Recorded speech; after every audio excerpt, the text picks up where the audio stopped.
नमस्ते, मैं चंद्रशेखर आप सभी को मैं अपने चैनल डिलीजेंट एकेडमी में स्वागत करता हूं।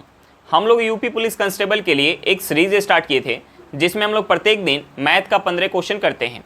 वो हमारा क्वेश्चन या तो प्रीवियस ईयर रहता है या प्रीवियस ईयर के ऊपर आधारित रहता है। चलिए आज उस सीरीज में हम लोग आगे की तरफ चलते हैं। इससे पहले अगर आप मेरे चैनल पर नए हो तो चैनल को सब्सक्राइब कर लें और बेल आइकन को प्रेस करना बिल्कुल ना भूलें ताकि आपको सबसे पहले लेटेस्ट नोटिफिकेशन मिलता रहे। चलिए अब हम लोग क्वेश्चन की तरफ चलते हैं। देखिए हमारा क्वेश्चन क्या दिया हुआ है। हमारा क्वेश्चन दिया है एक वस्तु के मूल्य में प्रति वर्ष 12.5% की कमी होती है। यदि 3 वर्ष बाद इसकी कुल कीमत 3,773 रुपया रह जाएगी तो इसका वर्तमान मूल्य क्या है। हमें क्या निकालना है, वस्तु का वर्तमान मूल्य निकालना है। देखिए हमें क्वेश्चन में दिया कि वस्तु का मूल्य जो है प्रति वर्ष 12.5% से कम हो रही है। तो देखिए हम सबसे पहले क्या करेंगे, सबसे पहले हम इस 12.5% को हम फ्रैक्शन में चेंज करेंगे। 12.5% को फ्रैक्शन में चेंज करेंगे, ये कितना हो जाएगा 1/8। यानी वस्तु की कीमत अगर 8 रुपया होगी तो प्रत्येक वर्ष 1 रुपया की कमी हो रही है। यानी वस्तु की जो कीमत है 8 रुपया है तो कम हो गई, कितना हो गई 7 रुपया हो गई। फिर अगले वर्ष वस्तु की कीमत 8 रुपया है तो कम हो गई, कितना हो गई 7 रुपया। फिर अगले वर्ष वस्तु की कीमत 8 रुपया है तो कम हो गई, कितना हो गई 7 रुपया। अब देखिए हम क्या करेंगे, दोनों साइड गुना कर लेंगे। अब देखिए ये हमारा क्या है 8 का क्यूब है और ये क्या है 7 का क्यूब। 8 का क्यूब कितना होता है 512 और 7 का क्यूब कितना होता है 343। 7 का क्यूब कितना होता है 343। यानी वस्तु की कीमत अगर वर्तमान में 512 रुपये है तो 3 वर्ष बाद अगर प्रत्येक साल 12.5% की कमी हो तो 3 वर्ष बाद वस्तु की कीमत कितना हो जाएगी 343 रुपया।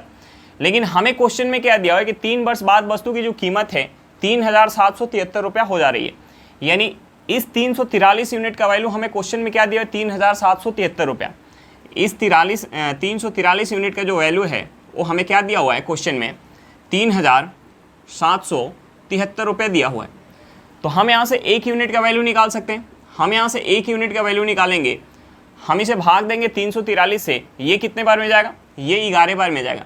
यानी 1 यूनिट का वैल्यू हमारा निकल के आ गया 11 रुपया। हमें क्या निकालना था वर्तमान मूल्य। वर्तमान मूल्य कितना है 512 यूनिट। हमें 512 यूनिट का वैल्यू निकालना है। 512 यूनिट का वैल्यू क्या हो जाएगा, हम इस 512 में 11 से गुना करेंगे। हम 11 से 2 में गुना करेंगे, कितना हो जाएगा 2, हाथ में 2, 11 2 13, हाथ में 1, 55 1 कितना हो जाएगा 56। यानी हमारा आंसर क्या निकल के आ गया कि वस्तु का वर्तमान मूल्य जो होगा 5,632 रुपया होगा। चलिए क्वेश्चन समझ में आ गया होगा। नेक्स्ट क्वेश्चन पे चलते हैं। देखिए हमारा क्वेश्चन क्या दिया हुआ है। हमारा क्वेश्चन दिया एक वस्तु को 772 रुपये में बेचने पर जितना लाभ होता है 522 रुपये में बेचने पर उतना ही हानि होता है। वस्तु का क्रय मूल्य ज्ञात करें। हमें क्या निकालना है, वस्तु का सीपी निकालना है। हमें जो है वस्तु का सीपी निकालना है। देखिए हमें क्वेश्चन में क्या दिया हो कि 772 रुपये में बेचने पर जितना लाभ हो रहा है, 772 रुपये में बेचने पर जितना लाभ हो रहा है, तो हमने मान लिया कि 772 रुपये में बेचने पर 100 रुपये का लाभ हो रहा है। हमने मान लिया 100 रुपये का लाभ हो रहा है। तो देखिए हमें क्वेश्चन में दिया कि 772 रुपये में बेचने पे जितना लाभ हो रहा है, अगर 522 रुपये में बेच रहे हैं तो उतना ही हानि हो रहा है। यानी वस्तु को अगर हम 522 रुपये में बेचेंगे तो कितना हानि हो जाएगा, यहाँ 100 रुपये का लाभ हो रहा है तो 100 रुपये का हानि हो जाएगा। अब देखिए हम इस 772 और 522 का हम डिफरेंस लेंगे, ये किसके बराबर हो जाएगा, x + x के बराबर। यानी हम यहाँ से लिख सकते हैं 2x = हम क्या लिख सकते हैं 772 - 522। यानी यहाँ से हमारा 2x किसके बराबर हो जाएगा, हम माइनस करेंगे तो यहाँ से कितना निकल के आ जाएगा 250। यानी 2x हमारा निकल के आ गया 250। तो हम यहाँ से x निकाल सकते हैं। x हमारा कितना हो जाएगा 125 रुपया। x क्या निकल के आ गया 125 रुपया। या तो हम इस 522 में 125 ऐड कर दें या हम इस 772 में से 125 माइनस कर दें तो हमारा CP निकल के आ जाएगा। तो देखिए हम यहाँ CP निकालेंगे। CP क्या हो जाएगा, CP हो जाएगा हमारा 500, CP कितना हो जाएगा 522, CP हो जाएगा 522 प्लस का 125 रुपये। हम इसे ऐड करेंगे, ये कितना हो जाएगा 5 2 7 2 2 4 और ये कितना हो गया 6। यानी CP हमारा क्या निकल के आ गया 647 रुपया। उस वस्तु का CP कितना होगा 647 रुपया होगा। चलिए क्वेश्चन समझ में आ गया। नेक्स्ट क्वेश्चन पे चलते हैं। देखिए हमारा क्वेश्चन क्या दिया हुआ है। क्वेश्चन दिया कोई धनराशि एक निश्चित साधारण ब्याज दर से 4 वर्षों में 2 गुना हो जाती है। ब्याज की 2 गुना दर से 5 गुना होने में कितना समय लगेगा। तो देखिए हमने मान लिया कि धनराशि जो है 100 रुपया है। हमने मान लिया कि धनराशि 100 रुपया है और हमें क्वेश्चन में दिया कि कोई निश्चित धनराशि साधारण ब्याज की दर से 4 वर्षों में दोगुना हो जा रही है। यानी धनराशि 100 रुपये से 200 रुपया हो गई। कितने वर्ष में? 4 वर्ष में। 4 वर्ष में जो राशि है 100 रुपये से 200 रुपया हो गई। यहाँ ब्याज कितना मिल गया? यहाँ जो ब्याज मिल गया 100 रुपये का, कितने पे? 100 रुपये पे इंटू 100 करेंगे। यहाँ से हमारा क्या निकल के आ जाएगा? यहाँ से जो टोटल हमारा ब्याज निकल के आ जाएगा, ब्याज कितना निकल के आ जाएगा? 100%। अब देखिए 4 वर्ष में ब्याज कितना मिल रहा है? 100% मिल रहा है। और ब्याज जो यहाँ काउंट हो रहा है साधारण ब्याज के दर से काउंट हो रहा है। साधारण ब्याज में प्रत्येक साल ब्याज क्या मिलता है? बराबर मिलता है। यानी पहले साल जितना % ब्याज मिला होगा, दूसरे साल भी उतना ही मिला होगा, तीसरे साल भी उतना ही, और चौथे साल भी उतना ही मिला होगा। यानी 4 वर्ष में ब्याज कितना मिल रहा है? 4 वर्ष में 100% का टोटल ब्याज मिल रहा है। यानी हम यहाँ से निकाल सकते हैं कि 1 वर्ष में कितना ब्याज मिला होगा? 1 वर्ष में, यानी हम इसे 4 से काटेंगे 100 को, ये कितने बार में जाएगा? 25 बार में। यहाँ से हमारा रेट % क्या निकल के आ गया? 25%। अब देखिए हमें क्वेश्चन में दिया हुआ है कि दुगुने ब्याज दर से, यानी 25% पहले ब्याज दर था, अब जो है रेट कितना हो गया? अब रेट जो हो गया 50%। अब देखिए 50% के रेट के साथ धनराशि जो है 5 गुना होने में, यानी 100 रुपये से 500 रुपये होने में, 500 रुपये होने में कितना समय लगेगा, हमें ये निकालना है। तो देखिए यहाँ ब्याज कितना मिल गया? राशि जो है 100 रुपया है और अमाउंट कितना बन गया? 500 रुपया। यानी यहाँ जो है ब्याज कितना मिल गया? 400 रुपये का। कितने पे? 100 रुपये पे इंटू 100 करेंगे। यहाँ से हमारा क्या निकल के आ गया? यहाँ से निकल के आ गया कि टोटल हमें ब्याज कितना मिल गया? 400% का ब्याज मिल गया। टोटल जो है 400% का ब्याज मिल गया। अब देखिए हमें रेट पता है और टोटल जो है ब्याज मिल रहा है, टोटल जो है प्रिंसिपल पे कितना ब्याज मिल रहा है? 400% का ब्याज मिल रहा है। तो देखिए 50% की दर से 400% ब्याज कितने साल में मिलेगा? हम यहाँ से समय निकाल सकते हैं। हम टोटल ब्याज में, यानी 400% में हम भाग दे देंगे 50% से। यहाँ से हमारा क्या निकल के आ जाएगा? यहाँ से निकल के आ गया 8 वर्ष। यानी समय कितना लग जाएगा? 8 वर्ष का समय लग जाएगा। चलिए क्वेश्चन समझ में आ गया होगा। नेक्स्ट क्वेश्चन पे चलते हैं। देखिए हमारा क्वेश्चन क्या दिया हुआ है। हमारा क्वेश्चन दिया किसी निश्चित धनराशि पर 1/2 वर्ष में 20% वार्षिक चक्रवृद्धि दर से अर्धवार्षिक संयोजित 4,965 रुपये ब्याज प्राप्त होता है, तो धनराशि कितनी होगी? हमें क्या निकालना है? हमें प्रिंसिपल निकालना है। देखिए हमें क्वेश्चन में क्या दिया हुआ है? हमें क्वेश्चन में दिया हुआ कि ब्याज जो है चक्रवृद्धि ब्याज के दर से अर्धवार्षिक संयोजित हो रहा है। ब्याज अर्धवार्षिक संयोजित हो रहा है, इसका मतलब क्या हुआ? 1 वर्ष में कितना अर्धवार्षिक होता है? 2 अर्धवार्षिक। यानी ब्याज जो है 1 वर्ष में 2 बार संयोजित हो रहा है। अब देखिए ब्याज जब हमारा अर्धवार्षिक संयोजित होता है और हमें क्वेश्चन में जो समय है वर्ष में दिया हो, तो हम क्या करते हैं? समय में 2 से गुणा करते हैं। और हमें जो है क्वेश्चन में अगर रेट जो है वार्षिक दिया हो, तो हम रेट में 2 से भाग देते हैं। देखिए ब्याज जो है यहाँ अर्धवार्षिक संयोजित हो रहा है और हमें क्वेश्चन में समय कितना दिया हुआ है? 1/2 वर्ष। यानी यहाँ हमें समय दिया हुआ है 1.5 वर्ष का। तो देखिए हम 1.5 वर्ष में अर्धवार्षिक निकालेंगे। 1 वर्ष में कितना अर्धवार्षिक होता है? 2 होता है। यानी 1.5 वर्ष में कितना अर्धवार्षिक हो जाएगा? 3 हो जाएगा। यानी हम इस समय में 2 से गुणा करेंगे। यहाँ से हमारा समय कितना निकल के आ जाएगा? 3 अर्धवार्षिक। अब देखिए हमें क्वेश्चन में रेट क्या दिया हुआ है? 20% वार्षिक दिया हुआ है, तो हम रेट को भी अर्धवार्षिक करेंगे। यानी ब्याज हमारा अर्धवार्षिक संयोजित हो रहा है, तो यहाँ से रेट क्या हो जाएगा? हमारा 20% वार्षिक दिया हुआ है, तो हमारा रेट हो जाएगा 10% अर्धवार्षिक। अब देखिए यहाँ से हमारा क्या निकल के आ गया? यहाँ से जो है हमारा टाइम निकल के आ गया। टाइम कितना निकल के आ गया? 3 अर्धवार्षिक। रेट हमारा क्या निकल के आ गया? रेट निकल के आ गया 10% अर्धवार्षिक। और हमारा क्वेश्चन में CI कितना दिया हुआ है? टोटल CI दिया हुआ है 4,965 रुपया। हमें CI कितना दिया? 4,965 रुपया। हमें क्या निकालना है? हमें प्रिंसिपल निकालना है। तो देखिए हम यहाँ फार्मूला लगा के भी प्रिंसिपल निकाल सकते हैं और हम बिना फार्मूला का ट्रिक से भी इसे निकाल सकते हैं। अब देखिए बिना फार्मूला का निकालने के लिए हमें सबसे पहले प्रिंसिपल को कुछ मानना पड़ेगा। अब देखिए प्रिंसिपल मानने के लिए हम सबसे पहले क्या करते हैं? रेट % को फ्रैक्शन में चेंज करते हैं। यहाँ हमारा रेट कितना है? 10% है। हम इसे फ्रैक्शन में चेंज करेंगे, ये कितना हो जाएगा? 1/10। रेट % को फ्रैक्शन में चेंज करने के बाद हम समय देखते हैं। यहाँ हमारा समय कितना दिया हुआ है? 3 अर्धवार्षिक दिया हुआ है, तो हम यहाँ प्रिंसिपल क्या मान सकते हैं? 10 के पावर क्यू। अगर हमारा यहाँ समय जो है 2 अर्धवार्षिक दिया होता, तो हम यहाँ प्रिंसिपल क्या मान सकते हैं? 10 का स्क्वायर। तो देखिए हम यहाँ से प्रिंसिपल क्या मान सकते हैं? हमारा समय जो है 3 अर्धवार्षिक दिया हुआ है, तो हम प्रिंसिपल मान सकते हैं 10 के पावर क्यू। अब देखिए 10 के पावर क्यू कितना हो जाएगा? 1000। हमारा प्रिंसिपल कितना हो गया? 1000 हो गया। और रेट कितना है? 1/10। अब देखिए 1/10 के दर से हम 1000 पे 3 साल का CI निकालेंगे। हम 3 साल का CI निकालेंगे। अब देखिए जब हम CI निकालेंगे 3 साल का, तो पहले साल हमारा प्रिंसिपल कितना है? 1000 रुपया।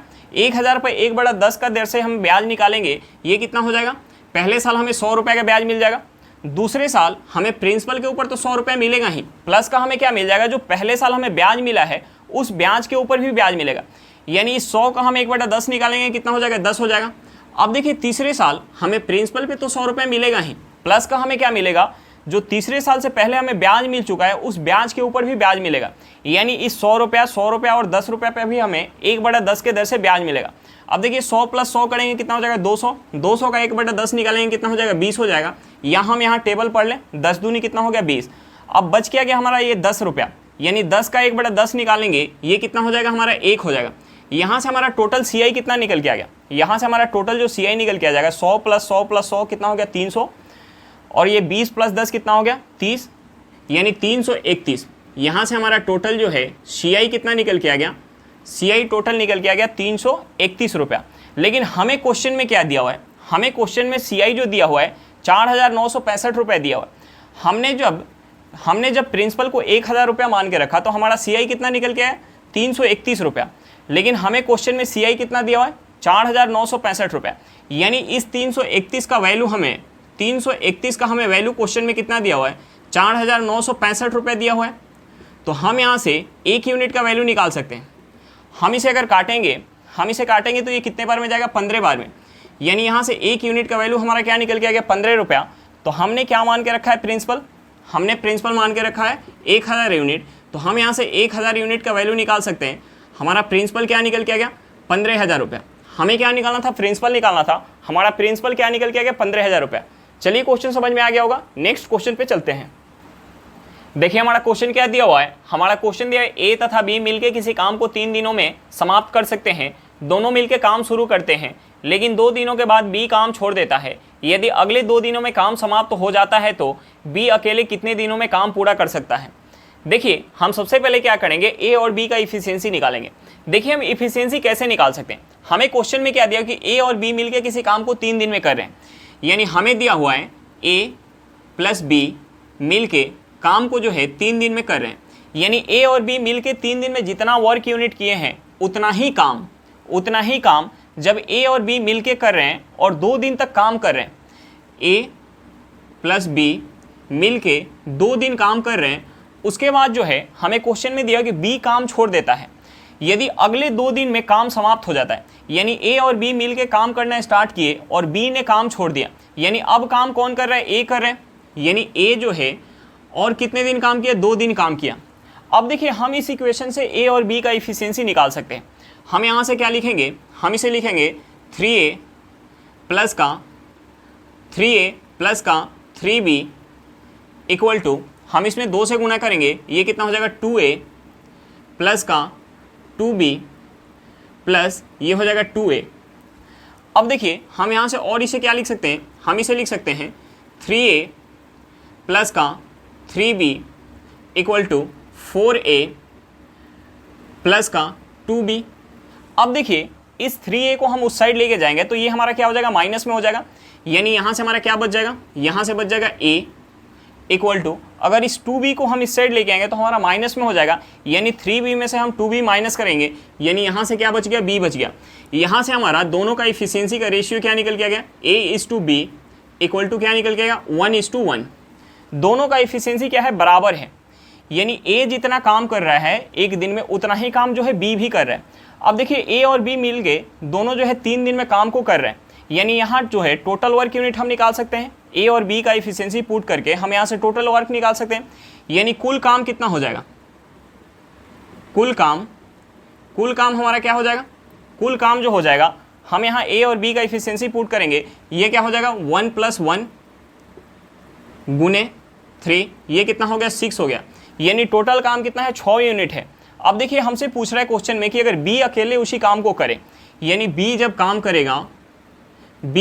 करेगा टोटल काम कितना है? 6 यूनिट, और B जो है एक दिन में 1 यूनिट काम कर रहा है, यानी समय कितना लग जाएगा? यहाँ से हमारा समय निकल के आ गया 6 दिन। यानी B अकेले अगर उस काम को करेगा तो कितना समय लग जाएगा? 6 दिन का समय लग जाएगा। चलिए क्वेश्चन समझ में आ गया होगा। नेक्स्ट क्वेश्चन पे चलते हैं। देखिए हमारा क्वेश्चन क्या दिया हुआ है? हमारा क्वेश्चन दिया हुआ है 10 महिलाएं किसी काम को 6 दिनों में पूरा कर सकती है, 6 पुरुष उसी काम को 5 दिनों में पूरा कर सकते हैं, तथा 8 बच्चे उसी काम को 10 दिनों में पूरा कर सकते हैं। क्रमशः एक महिला, एक पुरुष तथा एक बच्चे की क्षमता का अनुपात क्या है? हमें क्या निकालना है? एक महिला, एक पुरुष और एक बच्चा का एफिशिएंसी का रेशियो निकालना है। देखिए हमें क्वेश्चन में क्या दिया हुआ है? हमें क्वेश्चन में दिया हुआ है कि 10 महिला मिलके किसी काम को 6 दिन में कर रही है, यानी 10 महिला मिलके 6 दिन में जितना वर्क यूनिट कर रही है उतना ही वर्क यूनिट 6 पुरुष मिलके 5 दिनों में कर रहे हैं, और उतना ही वर्क यूनिट 8 बच्चे मिलके 10 दिनों में कर रहे हैं। अब देखिए हम यहाँ से W, M और C का क्या निकाल सकते हैं? रेशियो निकाल सकते हैं। वो हमारा क्या हो जाएगा? एक महिला, एक पुरुष और एक बच्चा का एफिशिएंसी का रेशियो हो जाएगा। अब देखिए हम यहाँ से क्या काट सकते हैं? हम यहाँ से 5 से काट सकते हैं, ये 5 से 2 बार में जाएगा, ये 5 से हमारा 2 बार में चला जाएगा। हम और क्या काट सकते हैं? हम इस 2 से काटेंगे, ये 2 से 3 बार में जाएगा, और ये 2 से हमारा 2 कट जाएगा। यहाँ हमारा बच क्या गया? यहाँ हमारा बच गया 6W, यहाँ हमारा बच गया 6W equal to 3M equal to 8C। अब देखिए हम यहाँ से W is to M is to C निकाल सकते हैं। हम यहाँ से W is to M is to C निकाल सकते हैं। अब देखिए हमें क्या चाहिए? W चाहिए, तो हम W को ढक लेंगे और इन दोनों को आपस में गुना करेंगे, यानी हम 3 में 8 से गुना करेंगे, ये कितना हो जाएगा? 24 हो जाएगा। उसके बाद हमें M चाहिए, तो हम M को ढक लेंगे और इन दोनों को आपस में गुना करेंगे, यानी हम यहाँ गुना करेंगे 8 में 6 से, ये कितना हो जाएगा? 48 हो जाएगा, 48। उसके बाद हमें C चाहिए, हम C को ढक लेंगे और इन दोनों को गुना करेंगे, हम 6 में 3 से गुना करेंगे, ये कितना हो जाएगा? 18 हो जाएगा। अब देखिए हम इसे क्या से काट सकते हैं? हम इसे जो है 6 से काट सकते हैं, हम इसे 6 से काटेंगे, ये 6 से 4 बार में जाएगा, ये 6 से जो है 8 बार में जाएगा, और ये 6 से 3 बार में चला जाएगा। यहाँ से हमारा एफिशिएंसी का रेशियो क्या निकल के आ गया? एक महिला, एक पुरुष और एक बच्चा का एफिशिएंसी का रेशियो निकल के आ गया 4:8:3। चलिए क्वेश्चन समझ में आ गया होगा। नेक्स्ट क्वेश्चन पे चलते हैं। देखिए हमारा क्वेश्चन क्या दिया हुआ है? हमारा क्वेश्चन दिया है 3 संख्याओं का औसत 40 है। प्रथम संख्या दूसरी संख्या की दुगुनी तथा दूसरी संख्या तीसरी संख्या की 3 गुनी है। सबसे बड़ी तथा सबसे छोटी संख्या का अंतर ज्ञात करें। हमें क्या निकालना है? सबसे बड़ी और सबसे छोटी संख्या का अंतर निकालना है। देखिए हमें क्वेश्चन में जो है 3 संख्या दिया हुआ है, हमें क्वेश्चन में 3 संख्या दिया हुआ है, हमें क्वेश्चन में क्या दिया हुआ है? 3 संख्या दिया हुआ है, और हमें क्या बोल रहा है क्वेश्चन में कि प्रथम संख्या दूसरी संख्या के दुगुनी है। प्रथम संख्या जो है दूसरी संख्या के दुगुनी है, और दूसरा हमें क्या दिया कि दूसरी संख्या तीसरी संख्या के 3 गुनी है। यानी हमने मान लिया कि तीसरी संख्या x है, तो दूसरी संख्या क्या हो जाएगी? ये हो जाएगी तीसरी संख्या का 3 गुनी यानी 3x। और हमें क्वेश्चन में क्या दिया कि प्रथम संख्या जो है दूसरी संख्या के दुगुनी है, यानी दूसरी संख्या हमारा 3x है, तो प्रथम संख्या क्या हो जाएगा? ये हो जाएगा 6x हो जाएगा। अब देखिए हम यहाँ से तीनों संख्या का योग निकाल सकते हैं, और हमें क्वेश्चन में क्या दिया है कि तीनों संख्या का औसत क्या है? 40 है।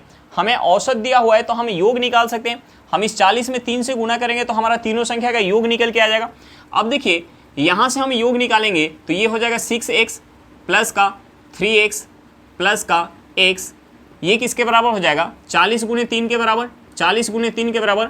हम यहाँ से ऐड करेंगे इसे, 6 प्लस 3 कितना हो गया? 9, 9 प्लस के 1 कितना हो गया? 10, यानी यहाँ से हमारा हो गया 10x किसके बराबर? 120 के बराबर। यानी यहाँ से हमारा x क्या निकल के आ गया?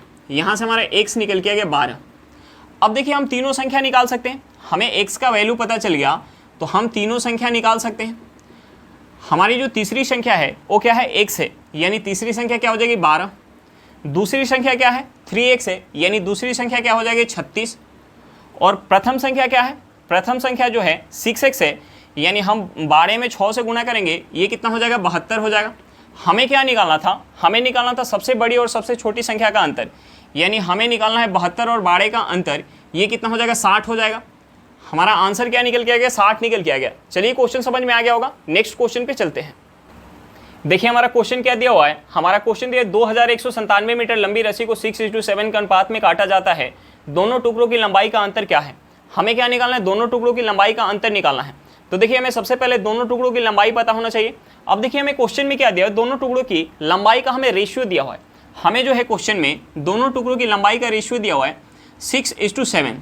तो देखिए हम यहाँ से मान सकते हैं कि पहले टुकड़े की लंबाई जो है 6x है, तो दूसरे टुकड़े की लंबाई क्या है? 7x है।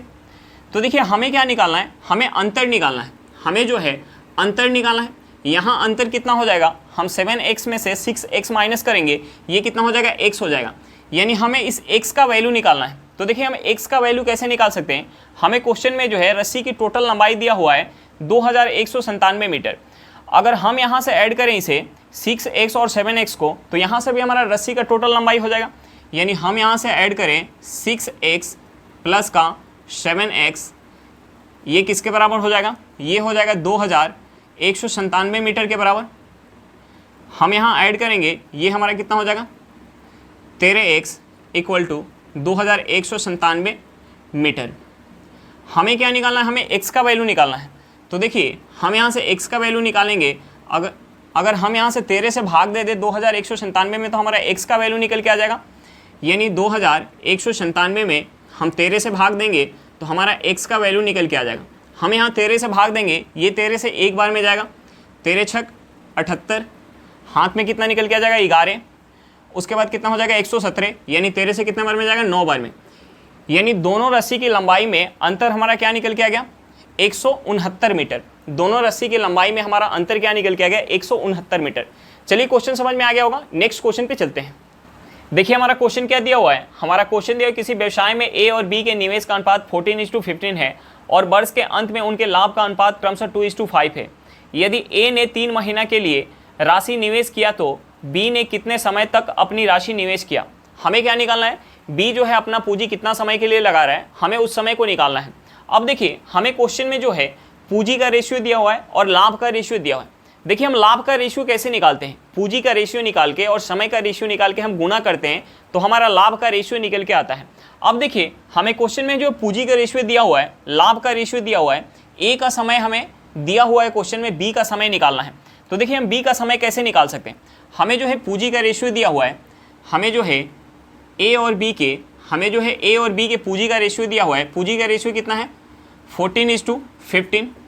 हमें जो है ए का समय दिया हुआ है, ए का समय कितना दिया हुआ है 3 महीना। हमने मान लिया कि बी का समय कितना है x महीना। अब देखिए हम पूंजी के रेशियो में समय का रेशियो से गुना करते हैं तो हमारा क्या निकल के आता है लाभ का रेशियो। हमें क्वेश्चन में लाभ का रेशियो क्या दिया 2:5, यानी लाभ का रेशियो क्या हो गया 2:5 हो गया। अब देखिए हम यहाँ से x का वैल्यू निकाल सकते हैं। हम इसे 2 से काटेंगे, ये 14 को, ये कितने बार में जाएगा 7 बार में। हम इसे 3 से काटेंगे 15 को, ये कितने बार में जाएगा 5 बार में। हम इस 5 से 5 को काट सकते हैं। हम यहाँ क्रॉस गुना करेंगे, यानी हमारा क्या निकल के आ गया x इक्वल टू 7 महीना। यानी b का जो पूंजी होगा कितने समय के लिए लगा होगा 7 महीना के लिए लगा होगा। चलिए क्वेश्चन समझ में आ गया होगा, नेक्स्ट क्वेश्चन पे चलते हैं। देखिए हमारा क्वेश्चन क्या दिया हुआ है, हमारा क्वेश्चन दिया 2 संख्याओं का अनुपात 3:4 है तथा उनका मौसा 5 है, तो उन दोनों संख्याओं का लौसा ज्ञात करें। हमें क्या निकालना है, उन दोनों संख्याओं का एलसीएम निकालना है। देखिए हमें क्वेश्चन में जो है 2 संख्या का रेशियो दिया हुआ है, रेशियो कितना दिया हुआ है 3:4 दिया हुआ है, और उन दोनों संख्याओं का हमें एचसीएफ दिया हुआ है। हमें एचसीएफ कितना दिया हुआ है 5 दिया हुआ है। हमें क्या निकालना है, हमें एलसीएम निकालना है, हमें एलसीएम निकालना है। तो देखिए हमें सबसे पहले उन दोनों संख्याओं को निकालना पड़ेगा, उन दोनों संख्याओं को निकालना पड़ेगा। अब देखिए हम किसी भी संख्या का एचसीएफ निकालते हैं तो एचसीएफ क्या होता है, एचसीएफ हमारा वही होता है कि जो दोनों संख्या में हमारा कॉमन हो। तो देखिए अगर हम एचसीएफ से अगर संख्या के रेशियो में गुना कर दे तो हमारा संख्या निकल के आ जाएगा। अगर हम एचसीएफ से संख्या के रेशियो में गुना करेंगे तो हमारा एक संख्या क्या हो जाएगा 15 हो जाएगा और दूसरी संख्या क्या हो जाएगा 20 हो जाएगा। अब देखिए 15 और 20 का हम एचसीएफ निकालेंगे तो इन दोनों में कॉमन क्या है 5 है, यानी हम इसका फैक्टर करेंगे तो इसका फैक्टर क्या हो जाएगा, इसका फैक्टर हो जाएगा 5 × 3 और इसका फैक्टर करेंगे तो क्या हो जाएगा 5 × 2 हो जाएगा। यानी इन दोनों में कॉमन क्या है 5 है, तो हमारा एचसीएफ कितना हो गया 5 हो गया। अब हमें क्या निकालना है, हमें एलसीएम निकालना है, हमें जो है एलसीएम निकालना है।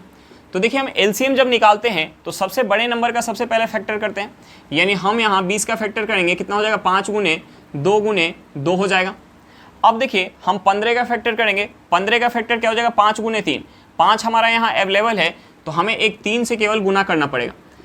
यानी यहाँ क्या हो जाएगा हमारा 5 दूनी 10, 10 दूनी 20, 20 में 3 से गुना करेंगे कितना हो जाएगा 60 हो जाएगा।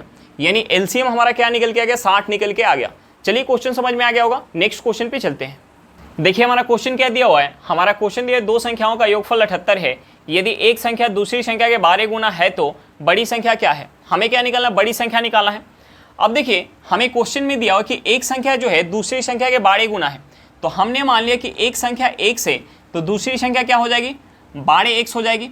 अब देखिए हम यहाँ से दोनों संख्या का योगफल निकालेंगे, यानी ये कितना हो जाएगा x प्लस का 12x हो जाएगा। अब देखिए हमें क्वेश्चन में योगफल कितना दिया हुआ है दोनों संख्या का, 78 दिया हुआ है, यानी ये किसके बराबर हो जाएगा, ये हमारा हो जाएगा 78 के बराबर। अब देखिए हम इसे ऐड करेंगे, ये कितना हो जाएगा 13x इक्वल टू 78। 78 13 से कितने बार में जाएगा, 6 बार में, यानी यहाँ से हमारा x का मान क्या निकल के आ गया, 6 निकल के आ गया। अब देखिए हम दोनों संख्या निकाल सकते हैं, एक संख्या हमारी क्या है x है, यानी x क्या निकल के आ गया, 6 निकल के आ गया, और दूसरी संख्या क्या है 12x है, यानी दूसरी संख्या हमारी क्या हो जाएगी 72 हो जाएगी। हमें क्या निकालना था, हमें निकालना था बड़ी संख्या, यानी बड़ी संख्या हमारी क्या निकल के आ गई 72 निकल के आ गई। चलिए क्वेश्चन समझ में आ गया होगा, नेक्स्ट क्वेश्चन पे चलते हैं।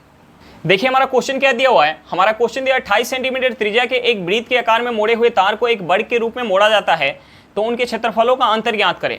हमें क्या निकालना है, वृत्त और वर्ग के क्षेत्रफल का अंतर निकालना है। अब देखिए हमें क्वेश्चन में जो है वृत्त का त्रिज्या दिया हुआ है, तो हम वृत्त का क्षेत्रफल निकाल सकते हैं। हमें दोनों के क्षेत्रफल का अंतर पूछ रहा है, यानी हमें वर्ग का भी क्षेत्रफल निकालना पड़ेगा। अब देखिए वर्ग के क्षेत्रफल निकालने के लिए हमें सबसे पहले वर्ग का भुजा पता होना चाहिए। अब देखिए हम वर्ग का भुजा कैसे निकाल सकते हैं, हमें क्वेश्चन में क्या दिया है कि 28 सेंटीमीटर त्रिज्या के एक वृत्त के आकार में मोड़े हुए तार को एक वर्ग के रूप में मोड़ा जाता है, यानी यहाँ से क्या हुआ हमारा कि वृत्त का जो हमारा परिधि होगा वो किसके बराबर होगा, वर्ग के परिमाप के बराबर होगा। अब देखिए वृत्त के परिधि का फॉर्मूला क्या होता है, वृत्त के परिधि का फॉर्मूला होता है 2πr, ये किसके बराबर हो जाएगा, वर्ग के परिमाप के बराबर। वर्ग का परिमाप का फॉर्मूला क्या होता है 4 इंटू भुजा। अब देखिए हम यहाँ से रेडियस का वैल्यू पुट करेंगे, यहाँ से हमारा भुजा निकल के आ जाएगा।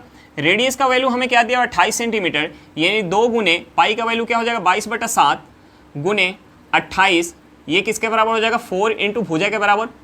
अब देखिए यहाँ से हमारा भुजा निकल के आ जाएगा, हम अगर इसे 7 से काटेंगे ये 4 बार में जाएगा, 4 से हम 4 को काट सकते हैं। यहाँ से हमारा भुजा क्या निकल के आ गया, यहाँ से हमारा भुजा निकल के आ गया 44 सेंटीमीटर। अब देखिए वर्ग का हमें भुजा पता चल गया, तो हम वर्ग का क्षेत्रफल निकाल सकते हैं। वर्ग का हम क्षेत्रफल निकालेंगे, वर्ग का क्षेत्रफल, वर्ग का क्षेत्रफल क्या होता है भुजा का स्क्वायर, यानी हम 44 सेंटीमीटर का स्क्वायर करेंगे, ये हमारा कितना हो जाएगा 44 का स्क्वायर होता है 1936 सेंटीमीटर स्क्वायर। अब देखिए हमें वृत्त का भी क्षेत्रफल निकालना पड़ेगा।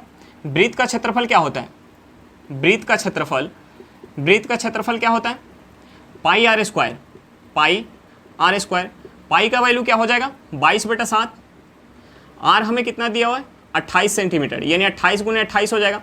हम इसे 7 से काटेंगे ये 4 बार में जाएगा, यहाँ से हम लिख सकते हैं 22 गुने 28 में अगर हम 4 से गुना करेंगे तो ये हमारा कितना हो जाएगा 8 चौका 32 के 2 हाथ में 3, 8 3 11।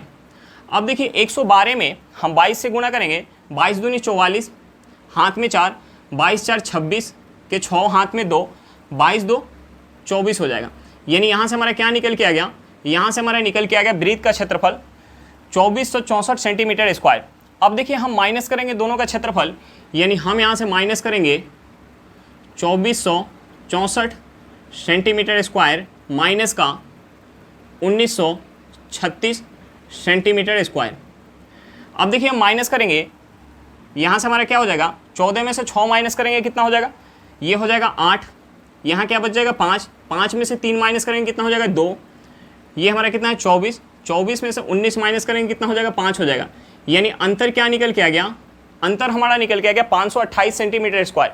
चलिए क्वेश्चन समझ में आ गया होगा, नेक्स्ट क्वेश्चन पे चलते हैं। देखिए हमारा क्वेश्चन क्या दिया हुआ है, हमारा क्वेश्चन दिया 60 किलोमीटर पर घंटा की चाल से चलने वाली एक 110 मीटर लंबी रेलगाड़ी प्लेटफॉर्म पे खड़ी हुई दूसरी 170 मीटर लंबी रेलगाड़ी को पार करने में कितना समय लेगी। देखिए जब भी कोई रेलगाड़ी किसी दूसरी रेलगाड़ी को पार करती है, या किसी प्लेटफॉर्म को पार करती है, या किसी पुल को पार करती है, तो उस केस में रेलगाड़ी अपनी लंबाई प्लस की जिसे पार करती है उसकी लंबाई के बराबर दूरी चलती है। तो देखिए यहाँ जो है रेलगाड़ी कितना दूरी चलेगी, यहाँ कितना दूरी चलेगी, यहाँ जो है अपनी लंबाई यानी रेलगाड़ी की लंबाई कितना है 110 मीटर, प्लस की जिसे पार कर रही है उसकी लंबाई कितना है 170 मीटर, यानी यहाँ टोटल दूरी कितना हो जाएगा, यहाँ टोटल दूरी हो जाएगा 280 मीटर।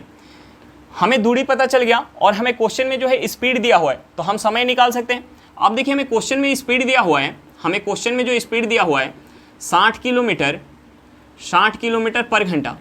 देखिए हमारा जो दूरी निकल के आया वो मीटर में निकल के आया, और हमें क्वेश्चन में स्पीड दिया हुआ है किलोमीटर पर घंटा में, तो हमें सबसे पहले स्पीड को मीटर पर सेकंड में चेंज करना पड़ेगा। अब देखिए मीटर पर सेकंड में चेंज करने के लिए हम इसमें गुना करेंगे 5/18 से।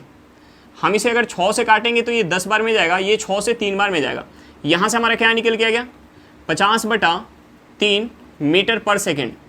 हमें स्पीड जो है मीटर पर सेकेंड में पता चल गया और दूरी हमें पता है, तो हम समय निकाल सकते हैं। अब देखिए समय जो है हम यहाँ से निकालेंगे, हम यहाँ से समय निकालेंगे दूरी में, यानी दूरी कितना है 280 मीटर। दूरी में हम भाग देंगे स्पीड से, स्पीड कितना है 50/3 मीटर पर सेकेंड।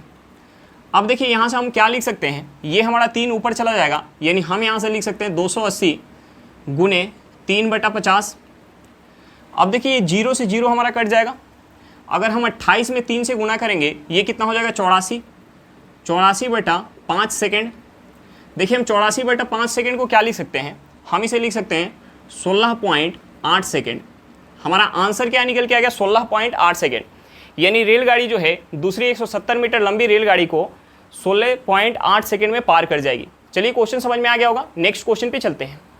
देखिए हमारा क्वेश्चन क्या दिया हुआ है, हमारा क्वेश्चन दिया हुआ है एक नाव को स्थान P से स्थान Q तक अनुप्रवाह में जाने तथा स्थान Q से स्थान P पर ऊर्ध्व प्रवाह आने में 9 घंटे का समय लगता है। यदि दोनों स्थानों के बीच की दूरी 36 किलोमीटर तथा शांत जल में नाव की चाल 9 किलोमीटर पर घंटा हो तो धारा की चाल ज्ञात करें। हमें क्या निकालना है, धारा की चाल निकालना है। देखिए हमें क्वेश्चन में क्या दिया हुआ है, हमें क्वेश्चन में दिया P से Q के बीच की दूरी दिया हुआ है। P से Q के बीच की दूरी हमें कितना दिया हुआ है, यानी हमें D = दिया हुआ है 36 किलोमीटर। D हमें कितना दिया हुआ है 36 किलोमीटर। और हमें दूसरा क्या दिया हुआ है कि P से Q जाकर और Q से P पर वापस आने का हमें टोटल टाइम दिया हुआ है। टोटल टाइम हमें कितना दिया हुआ है 9 घंटा का दिया हुआ है। और हमें जो है शांत जल में नाव का स्पीड दिया हुआ है, यानी हमें x = कितना दिया हुआ है 9 किलोमीटर पर घंटा। हमें क्या निकालना है, धारा का स्पीड निकालना है, यानी हमें y का वैल्यू निकालना है। अब देखिए एक हमारा कंसेप्ट होता है, d = total time into x² minus y² बटा 2x। अगर हमें टोटल टाइम दिया हो तो हमारा एक कंसेप्ट होता है। अब देखिए हम यहाँ d का वैल्यू पुट करेंगे, हम यहाँ t का वैल्यू पुट करेंगे और x का वैल्यू पुट करेंगे, तो हमारा यहाँ से y का वैल्यू निकल के आ जाएगा। अब देखिए d का वैल्यू कितना है, d का वैल्यू जो है 36 किलोमीटर है। t कितना है, t जो है 9 घंटा है। x का वैल्यू कितना है 9 किलोमीटर पर घंटा, यानी 9 का स्क्वायर करेंगे कितना हो जाएगा 81 माइनस y² बटा क्या हो जाएगा 2 गुने x, यानी x का वैल्यू कितना है 9, यानी ये कितना हो जाएगा 18 हो जाएगा। अब देखिए हम यहाँ से काटेंगे इसे, ये कितने बार में जाएगा 4 बार में। हम यहाँ क्रॉस गुना करेंगे, 18 चौक का कितना हो जाएगा 72 हो जाएगा। ये हो जाएगा 72 = 81 माइनस y²। अब देखिए इस y² को हम इस साइड लेके आएंगे तो हमारा प्लस में हो जाएगा, यानी हम यहाँ से लिख सकते हैं y² = और इस 72 को हम उस साइड लेके जाएंगे तो ये क्या हो जाएगा हमारा माइनस में हो जाएगा, यानी 81 में से 72 माइनस करेंगे ये कितना हो जाएगा 9 हो जाएगा। अब देखिए y² = हमें पता चल गया 9, यानी हम यहाँ से y का वैल्यू निकाल सकते हैं। y = कितना हो जाएगा, ये हो जाएगा 3 किलोमीटर पर घंटा। हमें क्या निकालना था, धारा का स्पीड निकालना था। धारा की स्पीड हमारा क्या निकल के आ गया 3 किलोमीटर पर घंटा। चलिए क्वेश्चन समझ में आ गया होगा, नेक्स्ट क्वेश्चन पे चलते हैं। देखिए हमारा क्वेश्चन क्या दिया हुआ है, हमारा क्वेश्चन दिया हुआ है यदि n = √7 माइनस √5 बटा √7 प्लस √5 है तो 1/n का मान क्या है। हमें क्या निकालना, 1/n का मान निकालना है। देखिए हमें n का जो है वैल्यू पता है, हमें क्या निकालना है, हमें 1/n निकालना है। हमें जो है 1/n निकालना है, यानी हम इसे लिख सकते हैं 1/√7 माइनस √5 बटा √7 प्लस का √5। अब देखिए हम इसे यहाँ से और क्या लिख सकते हैं, ये हमारा √7 प्लस का √5 है जो ऊपर चला जाएगा, यानी हम यहाँ से लिख सकते हैं √7 प्लस का √5 बटा √7 माइनस का √5। अब देखिए हम यहाँ से इसका परमेयकरण कर लेते हैं। हम यहाँ से परमेयकरण करेंगे तो यहाँ से हो जाएगा √7 प्लस का √5 बटा √7 माइनस का √5 इंटू हम यहाँ से लिख सकते हैं √7 प्लस का √5 बटा हो जाएगा √7 प्लस का √5। अब देखिए हमारा नीचे क्या हो गया a minus B into a plus B, यानी हम यहाँ से लिख सकते हैं, और ये हमारा क्या हो गया, ये हो गया a plus B into a plus B, यानी हम यहाँ से a प्लस बी का होल स्क्वायर लिख सकते हैं। ये हमारा हो गया √7 प्लस का √5 का होल स्क्वायर, और नीचे हमारा क्या हो जाएगा ए स्क्वायर माइनस बी स्क्वायर, यानी 7 का रूट 7 का स्क्वायर करेंगे कितना हो जाएगा 7 हो जाएगा, और रूट 5 का स्क्वायर कितना हो जाएगा 5 हो जाएगा, यानी 7 में से 5 माइनस करेंगे 7 माइनस का 5। अब देखिए हम यहाँ से और क्या लिख सकते हैं, अगर हम इसका होल स्क्वायर करेंगे तो कितना हो जाएगा रूट 7 का स्क्वायर कितना हो जाएगा 7 हो जाएगा, प्लस का रूट 5 का स्क्वायर कितना हो जाएगा रूट 5 का स्क्वायर 5 हो जाएगा, plus 2 into root 7 into root 5 बटा क्या हो जाएगा हमारा, ये हो जाएगा 7 में से 5 माइनस होगा कितना हो जाएगा 2 हो जाएगा। हम इसे लिख सकते हैं 7 5 12 प्लस का 2 इंटू रूट 35 लिख सकते हैं, बटा क्या हो जाएगा 2 हो जाएगा। हम इसे 2 से काटेंगे, ये 2 से 2 बार में जाएगा, ये 2 से 6 बार में जाएगा, यानी हम यहाँ से लिख सकते हैं 6 प्लस का रूट 35। हमारा आंसर क्या निकल के आ गया 6 प्लस का रूट 35। चलिए क्वेश्चन समझ में आ गया होगा। आज के लिए इतना ही, फिर मिलते हैं नेक्स्ट क्लास में। अगर क्लास अच्छा लगे तो क्लास को लाइक करिएगा, अगर आप मेरे चैनल पर नए हो तो चैनल को सब्सक्राइब करिएगा, और क्लास को अपने दोस्तों के साथ शेयर करना बिल्कुल मत भूलिएगा। चलिए बाय बाय।